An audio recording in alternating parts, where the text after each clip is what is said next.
Are you ready to take your message, your business, and your life to the next level? Want to learn from someone with more than a decade of experience, training tens of thousands of people from all around the world? Hi, Cliff. This is Pauline from Auckland, New Zealand. John from Calgary, Alberta. Amy Porterfield. Michael Hyatt. Dan here from Dunedin, New Zealand. Ray Edwards. Mark Mason. Mike Stelzner. Pat from Smart Passive Income. It's Darren from Melbourne, Australia. Now is the time to live the life of your dreams and do the work you feel most called to do in the world. Welcome to the Cliff Ravenscraft Show.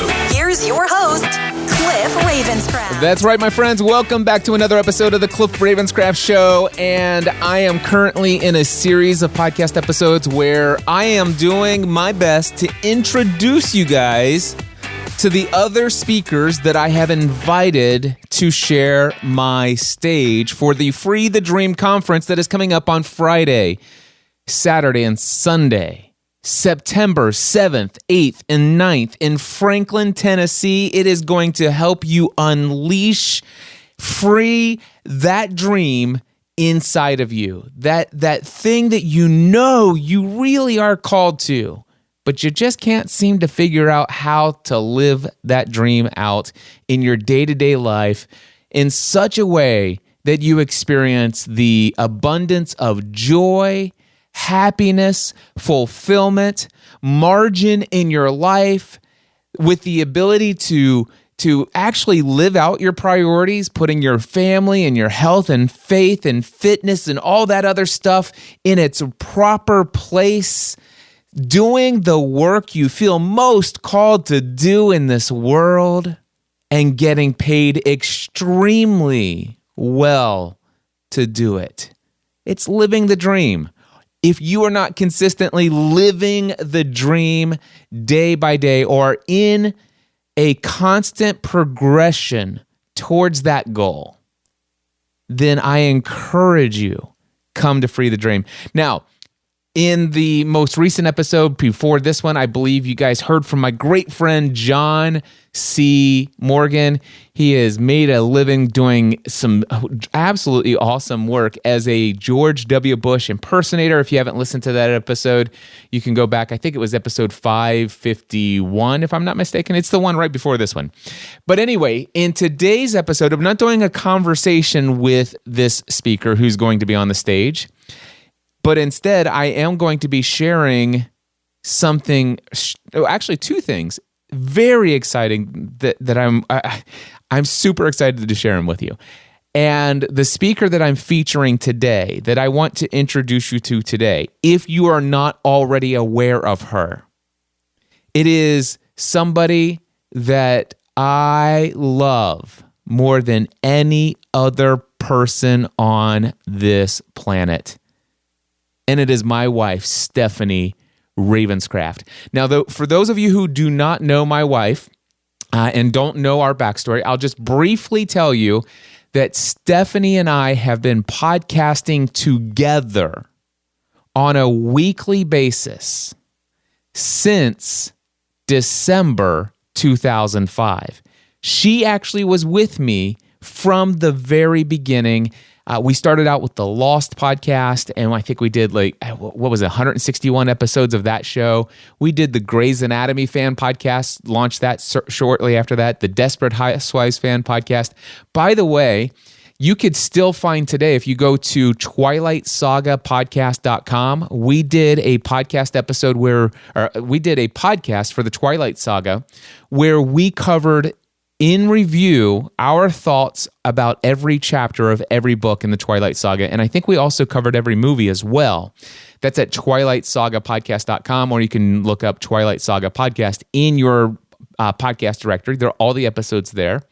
We also did Hunger Games podcast. So you can go to hungergamespodcast.com, and we did the same thing, although I don't think we finished all the movies. We watched all the movies, but I think we just stopped covering them. We weren't huge fans of them. But anyway, you could look up Hunger Games podcast from Cliff and Stephanie Ravenscraft. We did Family from the Heart at familyfromtheheart.com, or you can look up the podcast Family from the Heart in your podcast directory. Stephanie and I did Family from the Heart probably close to 500 episodes. Maybe I'm exaggerating, I don't know. But anyway, we did that show weekly for 10 years together. And Stephanie has actually done a few of her own solo podcasts. She did another podcast with a friend of hers for years.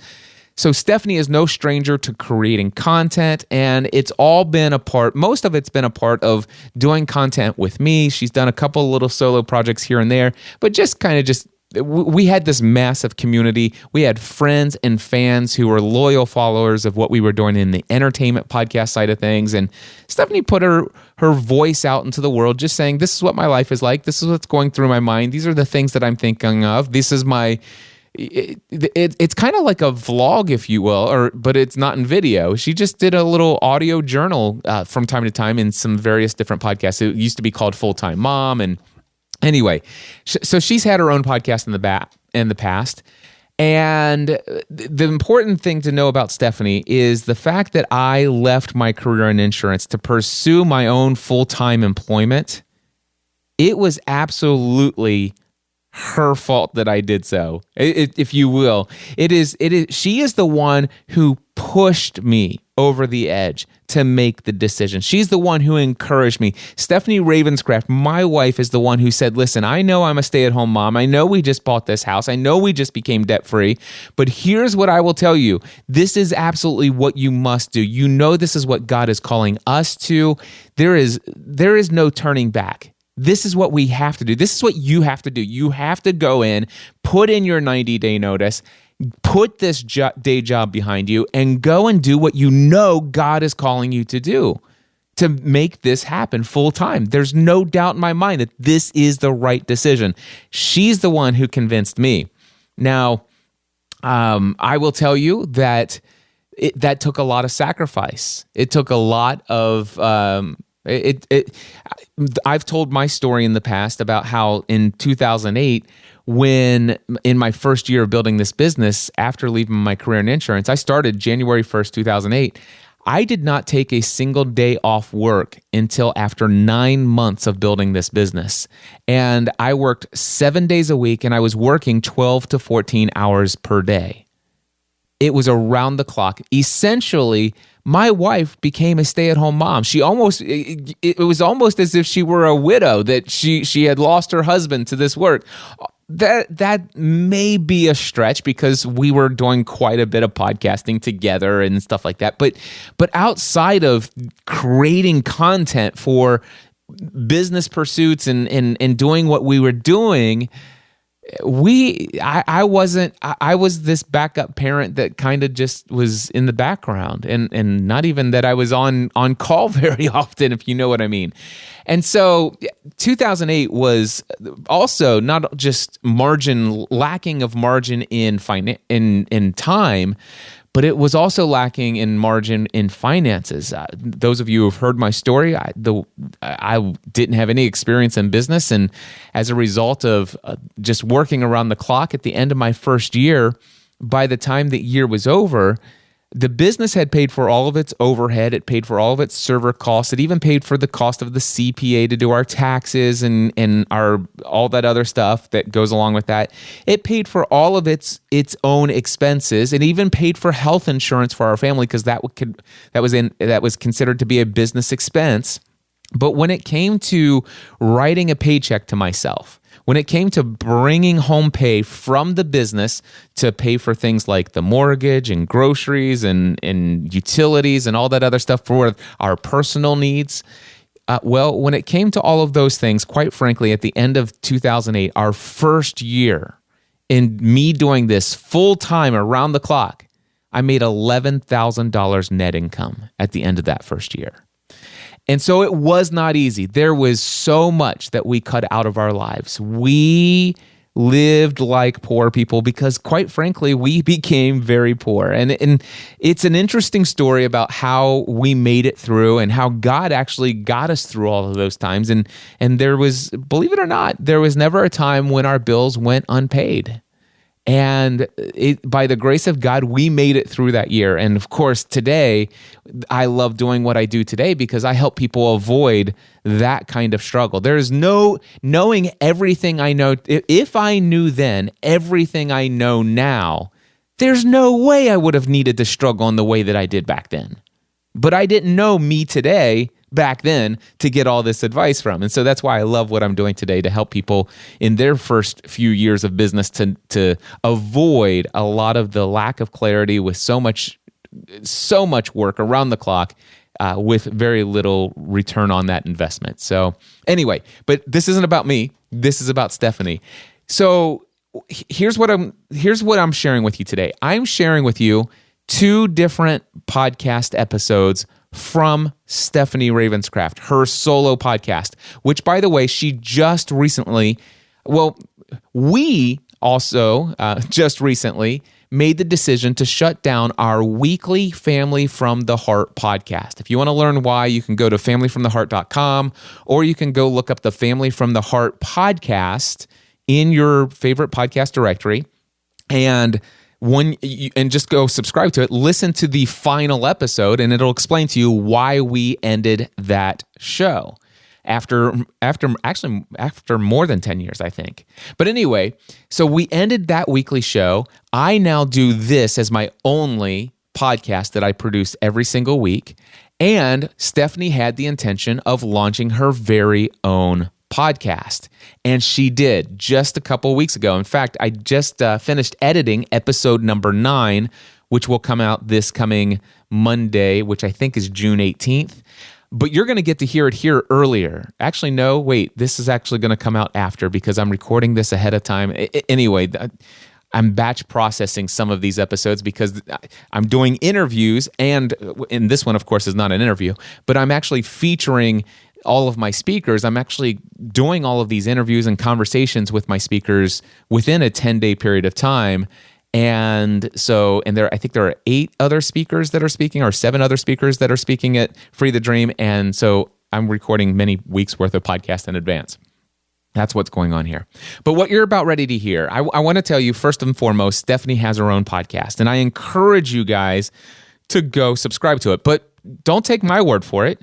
You're going to get to hear 2 different episodes from Stephanie's solo podcast. It's called Thriving Mosaic. By the way, if you want to find out why it's called Thriving Mosaic, you will need to go subscribe to the podcast and listen to episode 001.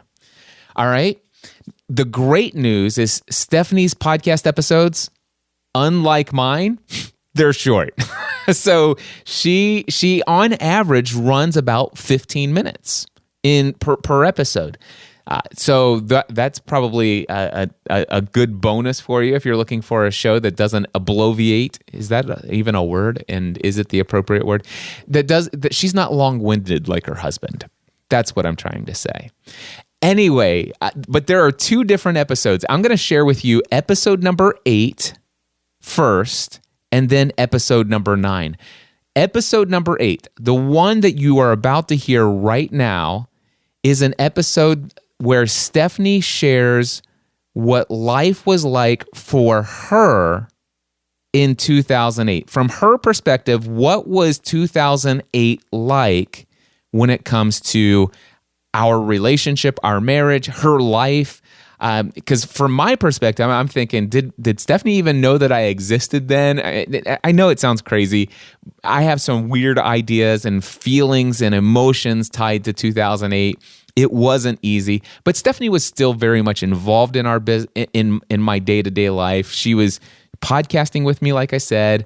We were doing accounting together once a month, and we had lots of conversations. And quite frankly, I remember lots and lots of crying sessions. And I think what Stephanie may have mentioned this in her episode as well.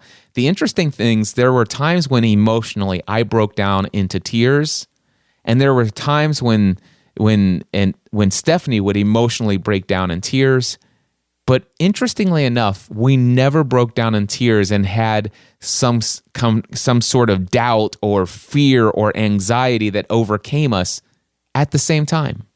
Anyway, well, I'm not going to give too much away.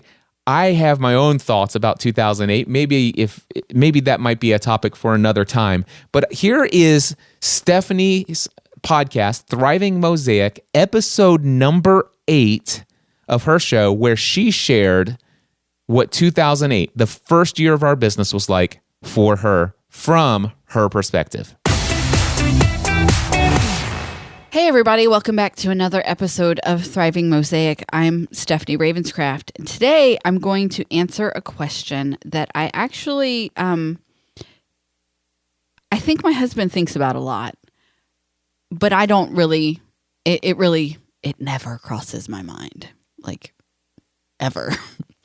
So when Cliff does his next level workshops, he talks a lot about the beginning of this business. And all of that would be from his perspective, what it was like to work constantly and, wonder how he was going to provide. And, he has this long list. And, if you're listening to this now, I'm sure you can tell I don't sit in on that session. I'm just kind of like guessing what he says. But in the preparation for these next level workshops and this material, it's got his mind thinking, what was 2008 like from my perspective? And I can tell you, again, listen, I never think about 2008, ever. Whether that's because I'm blocking a traumatic event from my mind or because I was so busy, I have no memory of it. I don't know. But I never sit down and think, what was that like for me? Because it's gone and it's past and I don't need to think about it right now or ever. Well, right now I do, because I'm going to tell you guys a little bit of what I can vaguely remember of what 2008 was like for me. And so I'm going to tell you, Cliff did the question prompts for this. So I'm reading right off of a prompter, because really, I don't have thoughts about 2008, but I'm going to answer his questions that he's come up with. How did you feel about zero income for 9 months? So let me explain that before he left insurance, we were already living from a month ahead. So he would keep all of his paychecks from, we'll use December, because he left in December and we started in January. So he would save all of his checks from the month of December, and then that would be our income that we would spend on our January budget. And that's how we had been living for years. And it worked for us. It really did. So in January of 2008, we lived off of his salary from December of 2007, his last month in insurance. So January wasn't a problem. Well, we had that figured out that in February, we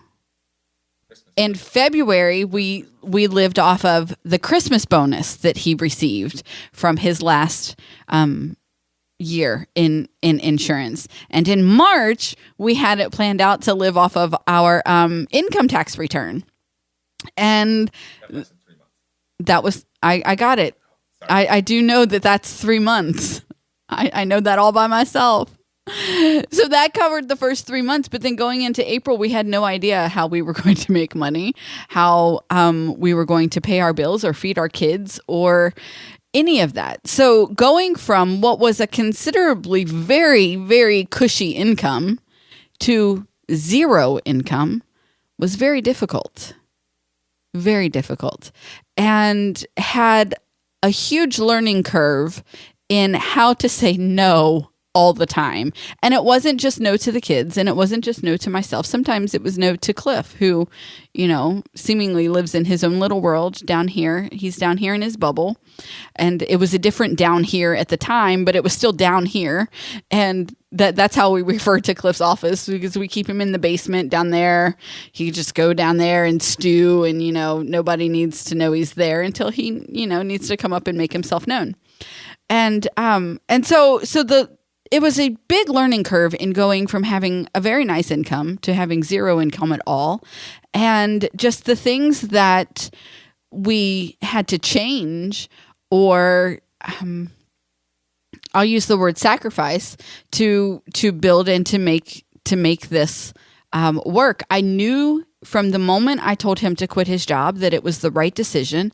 And I knew that whatever we had to do to support that, within reason, whatever we had to do to support that was what we were going to do. So there were no candy bars, in the checkout. I remember walking past a huge box of Matchbox cars in the middle of the aisle at Kroger, and the manager of the store and and his team were standing around the box having a meeting, actually talking about how that box was there to, as kids who are, throwing tantrums at the end, because you start over at the produce and you go all the way through the store like a little maze rat that you are until you get over to the dairy. And then right after you leave the dairy, you get the, that's where the box of Matchbox cars, what was sitting. And he talked about, how it's there for all of the kids who are throwing tantrums, because at that point their mom will give them anything. I'm like, clearly you don't know anything about moms, because if my kid's throwing a tantrum, I'm leaving my whole cart of groceries sitting here and I'm leaving. Like, you don't know anything. So there were no Matchbox cars. There were no little, all of those little things that they put in the checkout to entice you to grab, like on your way out. None of that's coming. We had at that point in time already established our weekly eat out night. Well, we didn't have any more weekly eat out nights. We were eating in and we weren't eating good. So there was a lot of hamburger helper. There was a lot of hamburger helper, which I despise, because I actually had to eat some of that growing up, and I was very, very hurt in the heart to have to feed that to my kids. And let me tell you, it wasn't because it's nasty, because there are some flavors that I still think I would like today, but we ate it so frequently as kids that I just said I would never feed that to my kid. Hands down, I've been a parent for 18 years and my kids have never eaten bologna, ever. And that is simply because I couldn't stand it anymore. I can't take it. So anyway, they might try it one day and absolutely love it, but I couldn't handle it anymore, so I never fed it to them. A lot of things had to change. A lot of things had to change in our spending to go from having money, and not that we had money, but we had some spare change to not even having an income. There was no spare change. We done cashed in the cash jar, there was none left. And that was a big change. It was. His next thing, how much time did you spend with Cliff? Well, let me tell you, we weren't spending much time with Cliff before he started this business, because then he was working insurance and doing podcasting. And so, he was already working around the clock. From the growing up that I had, my dad worked a lot. And so it wasn't all of that mind changing for me for the dad in my situation to not be around all the time. That wasn't really breaking anything for me, because it's not something that I was used to anyway. I grew up with dad being at work, and if he wasn't working, he was doing a side job to make more money, and he was always busy providing. And so when Cliff was always busy providing, it wasn't that much of a stretch for me. That wasn't out of the norm for me. Sometimes I wish he would work more now. I'm like, you're spending way too much time up here. You're really starting to grate on my nerves. I love this man dearly, but let me tell you, he is an intense personality. And if you followed him for any amount of time, you know that. And there are some times when I'll be like, okay, I've had my fill. Can you go share with the rest of the world now? Because I'm full. Trust me. I'm full. I got it. I get it. He was, all right, brief, distraction into our marriage. He tells me the other day, I'm going to go for a walk and I'm going to do this Facebook Live and it's going to be about this. And like 10 minutes later, he's still telling me what it's going to be about. I said, are you just going to give it to a one-person audience, me, or are you going to go out and like share it with the rest of the world? Because I've heard it before. I know this is where it's going. You know, I know where this is going. And so you're kind of like not hitting your target audience here. But if you need to keep talking, go right ahead. If not, I'm reading a book, so it's time for you to go. And I say all of that jokingly. I think that most of the time he knows I'm poking fun at him, but I was just like, dude, go on, go share your message with the world. I got it. I got it this time. So yeah, sometimes I wish he'd work a little more now. He's got all of this margin. I'm like, can we do something with that margin? Because it's too wide. What was it like being a single mom? That's the same as how much time did you spend with Cliff? We spent no time with Cliff. I mean, I think he might have shown up for like 10 minutes to swallow dinner, you know, the hamburger helper that I prepared, and he was back at work. And so what was it like? It was exhausting, like it is for any single mom, only I wasn't a single mom. I was actually married to the man in the basement. And it wasn't that I looked at it as any. Now, I'm sure that I had my moments where I was like, oh my God, I'm so exhausted. And could he please, like, you know, lift a pinky finger or something to show that he's in this with me? But it wasn't, I was willing to do anything that I had to do to make it work. And if that meant that I lived as a single mom for, you know, 16 to 18 months, which is about what it was, then that's what had to be done. And it wasn't all of that it wasn't all that much of a stretch for me, because being a mom is something that I love anyway.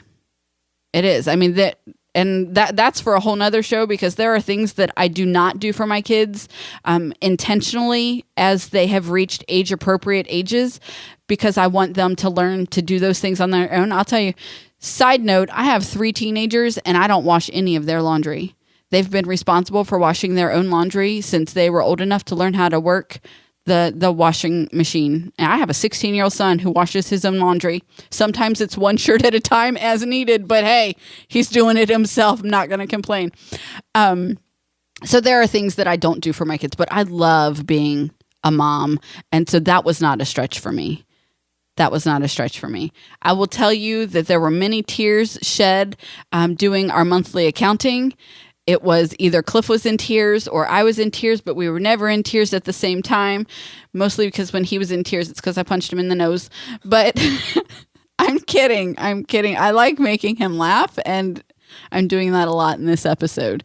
Monthly accounting was hard because you had these expenses that had to get done, and understanding that the business expenses had to be paid before the personal expenses. And then you're looking at the personal expenses going, this is a funny joke, because either, you know, there's no money there to cover it, or it's really ridiculous that this family of 5 is living on this amount of money.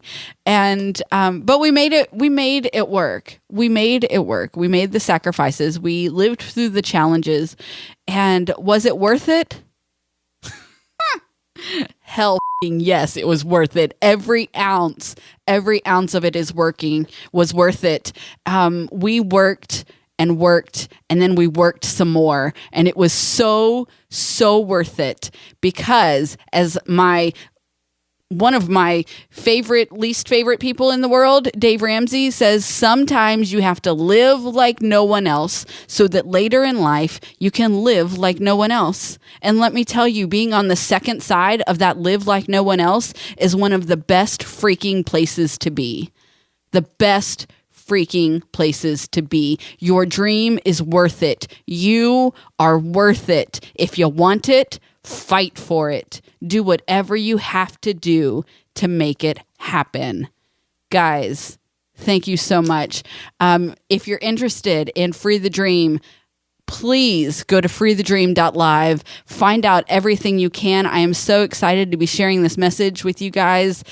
Until next time, live your life on purpose.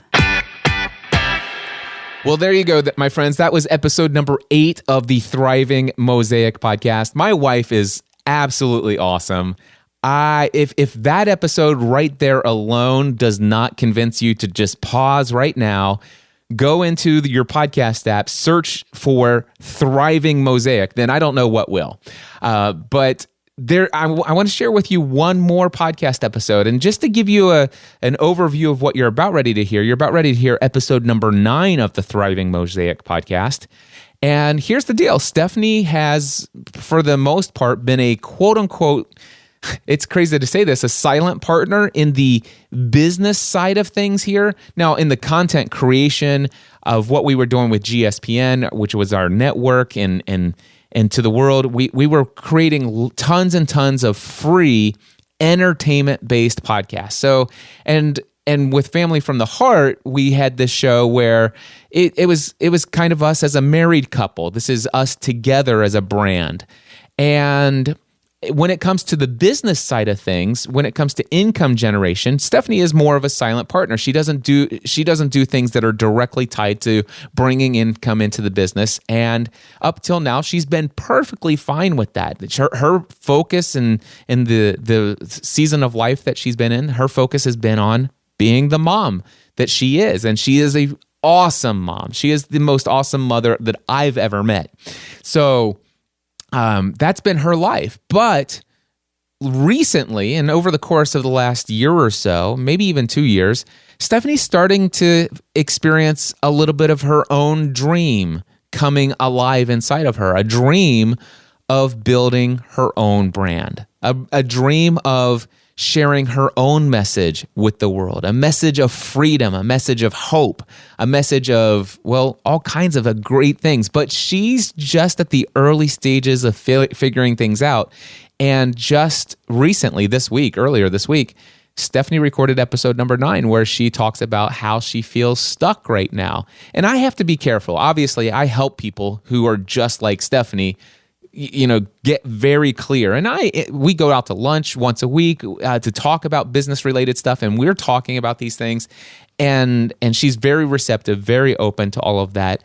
But I don't want to be the only one giving input to her, and I'm allowing her to have her own journey. And it is a beautiful thing seeing her open up to the possibilities that exist for her. And I'm going to let her share the rest of how she feels about where she is today in this journey from her own perspective, in her own words, sharing with you right now, episode 9 of the Thriving Mosaic podcast.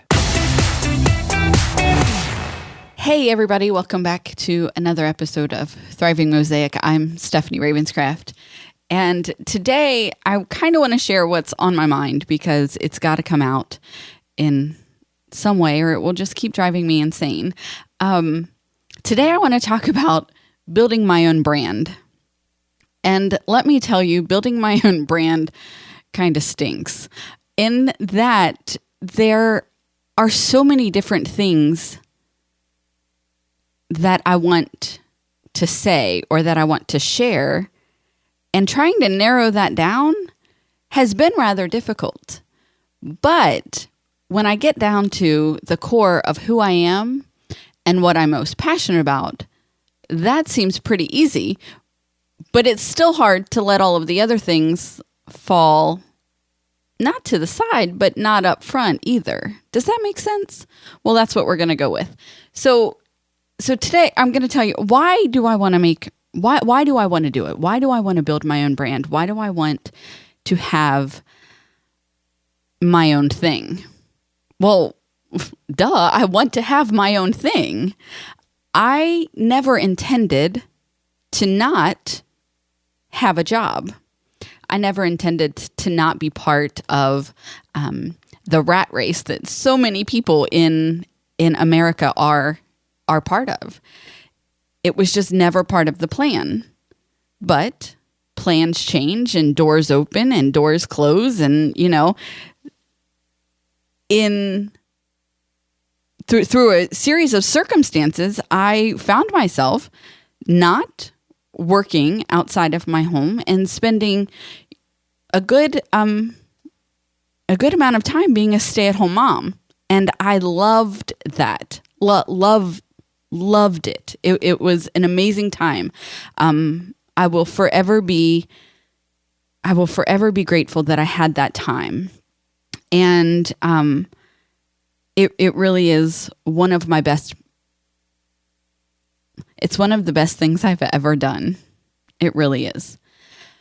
And so I did that for a while, and I loved it. And then I'm, still raising my kids, but now I'm married to an entrepreneur and he's doing his own thing, and I'm supporting him in doing that, also doing, some behind the scenes work. So now I'm working from home while still raising my kids and trying to help start this business that is my husband's calling, that is my husband's passion, and watching him be excited and things. And so that's been a fun ride, an incredible journey that I will never regret, because the things that have come out of that have changed the course of our lives forever. I'm currently living a life that I never imagined possible. But today, on, in June of 2018, I am, just shy of 2 months from sending my oldest child to college, and looking at my other two who, one only has one more year of high school left, and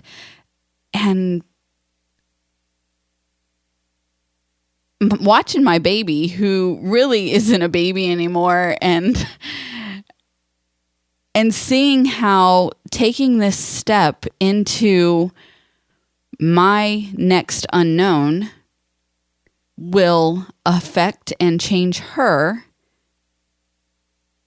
is really exciting, and really something that I'm looking forward to, in how this next stage will change her last 4 or 5 years at home. Really is exciting. And so now it comes down to, I've done the work thing. I did the stay-at-home mom thing. I did the wife of an entrepreneur thing. And I've done all of those things well, and I've loved each of them. But now I'm ready to do something for me. I want my own thing. And while I've never been discontent, I've been content in every season of life that I have been in. I don't think that my next season of life is all about other people.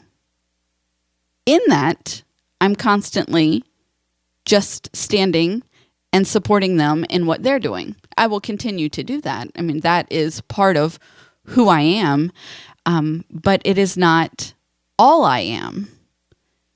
So I'm ready for something to be about me and what I want to share with the world.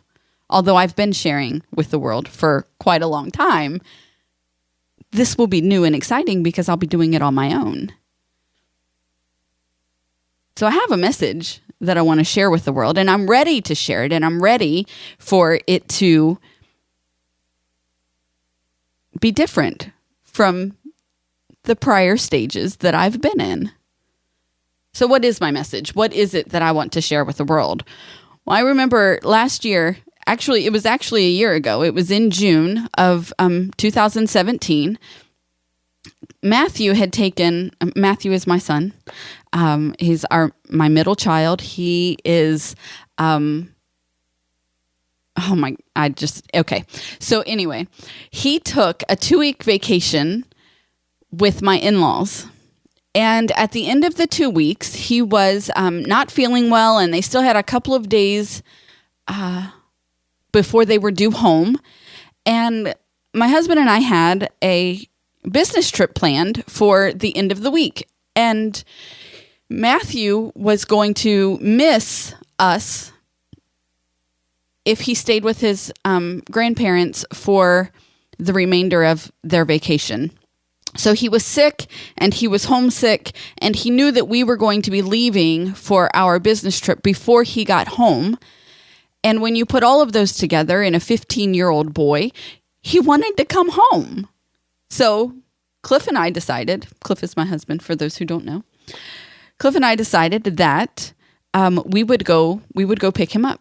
So I think it was like noon, and it may have actually been later in the day than that, but we decided to get in the car and drive 5 hours to Douglas Lake in Tennessee to pick up Matthew.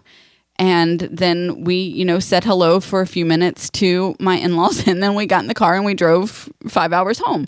I think we got home at like 2 a.m. So whatever time that actually, because we had stopped for dinner also on the way down. Anyway, in that drive, I tell you that whole story just to say that in that drive, Cliff and I were talking about my brand. This is how long I've actually been thinking on it and feeling it and moving forward in what I want to do, is that in that drive, he says, what is it that you want to do? What is your message? What are you an expert at? That was the word that he used. What are you an expert at? Well, I jokingly answered, because anyone who knows me knows that my first and most passionate language is sarcasm. I speak in it wholeheartedly with everything that I do. It aggravates many people around me, and I try to hold it in sometimes, but sometimes it just can't be helped. And so in my first language of sarcasm, I turned to my husband and I said, freedom. That's the only thing that I'm an expert at. I'm just joking. And he looks at me and he says, I think you're onto something. I'm like, how can I be an expert in freedom? Like, come on. But freedom is the one thing that I have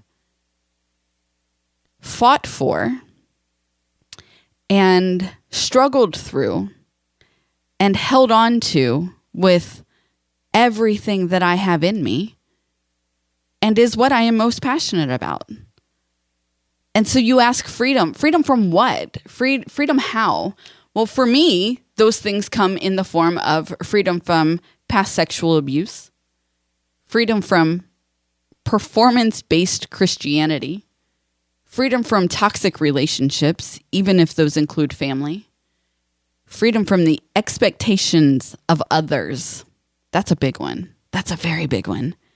And freedom from a boring routine, which I've been a stay-at-home mom. I know all about having a boring routine when you wake up and you do the same things every day. It's crazy. Those are just some of the things that I have found freedom in, and want to help other people find freedom in those things also. Well, so where am I today? Well, today, I know what my message is, and I'm trying to narrow down and pick who is my target audience. Well, who are the people that need the freedom of the things that I have experienced in freedom?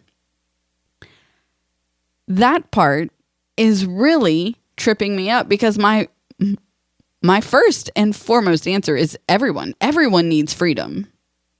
Everyone needs freedom. But clearly everyone cannot be my target audience. So I'm still stuck there. I'm not afraid to admit I'm stuck there. But once I find out who my target audience is, then I can start working on coming up with my own paid products and services, which also I'm still stuck on. And it's just, I have this desire, I have this passion, and finding these pinpoint things are really tripping me up. And then I start doubting, well, can I do this? Well, I know I can do this. I know I can do this because I'm breaking free of the doubt that I can't do it. All of that says building a brand is not as easy as I thought it would be. Easy's not the right word. Easy's not the right word. I don't know what the right word is there, but I am struggling more than I thought I would with building my own brand. So I am still in this stuck phase, and I don't want to be here anymore. Are there any of you who feel like this? Who are at a changing of seasons in life? Like me, you don't regret the past seasons, but you know that the next season is meant to be different. And you know that you have more to share, but you want to share in a way that is generating income. It's one of the reasons why I'm really excited for Free the Dream, because while this is something that my husband and I are working on, this conference is exactly for people like me. And I'm really looking forward to hearing the other speakers and internalizing that message. If you are where I am and you have a message that you want to share with the world and you are stuck, I would encourage you to check out Free the Dream. And as I'm saying this, I feel like this whole episode could be looked at as a commercial for Free the Dream, but that was not my intention when I started. I promise you. But it just struck me that like this whole thing could seal. Yeah, it's not. It really is where I am. And it really is the exact moment that I'm in my life. FreeTheDream.live, happening in September of 2018 in Franklin, Tennessee. Well, Free the Dream is happening in September. You can check it out at FreeTheDream.live. I'm excited for the things that I will learn. I'm excited for the things that I will share. And I would be excited to meet you on your journey as well. Guys, thank you so much. I would pray that you, like me, would continue to live your life on purpose. Well, there you go, my friends. That is Stephanie's most recent episode. And I thought that sharing those two episodes would do two things. Number one, to let you know how awesome my wife is, if you don't already know how awesome she is. Number two, introduce you to the fact that she has her own podcast. And by now, if you have heard her voice and said, wow, I really like her perspective, I like what she has to say, I like how she shows up in the world, then hopefully you'll go and subscribe to the Thriving Mosaic podcast. And number three is that, well, now if you didn't already know who Stephanie is, if you haven't been following my journey and all of this other stuff that I'm doing out there in the world, and the fact that Stephanie and I have been podcasting together for over 12 years now, if that's the case, then hopefully now I've introduced you to my wife and also got you excited about the fact that Stephanie is speaking at the Free the Dream conference. Now, the topic that she'll be speaking on is the journey of the spouse of the entrepreneur. So for what she's going to share is the 5 different stages that the spouse of an entrepreneur needs to navigate to contribute to a thriving marriage and a successful business. And it's going to be an incredible message that she's going to deliver. She's already been working on it through the SCORE conference that we went to together, which is a speaker training conference. We've been continuing to clarify what exactly she's going to share about each of the 5 stages. And by the way, if you are the entrepreneur in your family, or the wannabe entrepreneur in your family, if you're getting ready to take the leap, or you're even considering the leap, I encourage you to bring your spouse with you. Whether you're male or female, just bring your spouse with you. What Stephanie is going to share will be extremely valuable to both of you and your marriage if you're married. Hands down, what Stephanie will share from the stage will be life transformational for your marriage if you are married and you are either embarking upon or on the entrepreneurial journey. And by the way, this is whether you're or not your spouse is completely on board, you're working together already. If you are working on your dream and your spouse doesn't quite get it or understand it, wherever they are on the spectrum, bring your spouse. freethedream.live, freethedream.live. Head over there today, register today, and come hear Stephanie's talk at Free the Dream. Guys, until next time, I encourage you to take everything you do to the next level.